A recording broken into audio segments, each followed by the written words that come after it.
Walker's Key. Written by Frank B. Haddleton. Narrated by Jason Keller, Linda Mcginnis, and Mary Catherine Jones, with an author's note by Frank B. Haddleton. 1. To the Lighthouse. Monday, July 23rd, 1900. Darby Walker looked up from the deck of the boat just as the first rays of the morning sun brushed the east-facing brick facades of the commercial structures nearest the shoreline. Beads of sweat from physical exertion had just begun to form on his tanned forehead and beneath the sun-bleached hair on his forearms. The realization that he might never return after this morning's trip caused him an almost unbearable sadness. Grandma Nick and Freeman Scott had warned him that something like this would happen eventually. But it didn't matter whether or not he had seen it coming, or what price he now had to pay. Darby had obligations to fulfill. Dawn was breaking at St. Petersburg, a 12-year-old town exploding along with the rest of southwest Florida as the result of the extension of the rail lines, the growth of the citrus and cattle industries, the recent discovery of large quantities of phosphate, and the creation of tourist destinations for wealthy northerners. 2 piers extended eastward into Tampa Bay from the shore.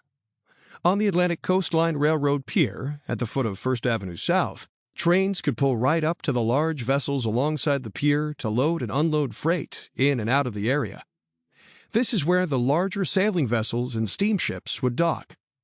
3 blocks to the north of the rail pier, the electric pier, not quite as long, reached out into the water at the foot of 2nd Avenue North. It served several smaller businesses and vessels. A small square shed stood 2/3 of the way out on the electric pier. A wooden sign mounted to the side of the shed stated in plain letters, "Walker's Ferry Service." Below this sign, a large piece of cardboard announced, in hastily painted lettering, "Closed this week due to a family emergency. Please come back soon." A few other sheds stood on the pier, and 24 other vessels of various kinds and sizes floated alongside the pier at different points, including several sailboats associated with a boat livery. The Shooting Star, Darby's 40-foot steam-powered launch, lay impatiently just below the Walker's Ferry Service shed. She was bobbing in the choppy water, a strong southerly wind pushing her against the bumpers hanging down between her port side and the pilings of the pier. The heavy wooden boat made squeaking and grinding noises as she collided repeatedly into the rubber. Darby, a handsome, lean, bearded man in his mid-30s, repeatedly bent, lifted, and reached, loading fuel into the Shooting Star's firebox. At this early hour, there was no other living soul on the electric pier. But then, Darby noticed a man making his way out the pier toward Darby's shed. Even from a distance, Darby spotted the man's generous belly and clerical collar. Right on time. William Dyer was the perfect person to see him off. "Darby!" the Reverend shouted, approaching the Shooting Star. "Good morning, my friend."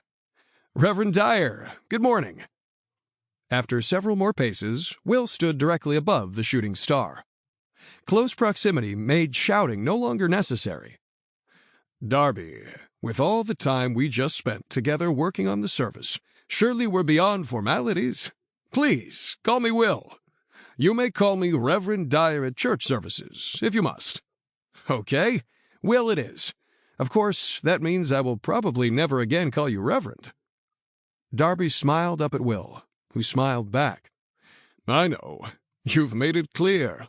The God you worship is the sea. I understand that. Your daily swim is more church than many of my parishioners get." Will paused. "But what on earth are you doing out here at this hour, Darby? You're not really thinking of leaving the pier now, are you?" "Yes, I'm planning to set out as soon as I get the steam up in the boiler." "Isn't it a bit rough today out on the bay?" asked Will, as he looked out at the dark, menacing waves. "I know the bay, and I know the weather. We had a trough of low pressure pass through last night, but it's now all but gone.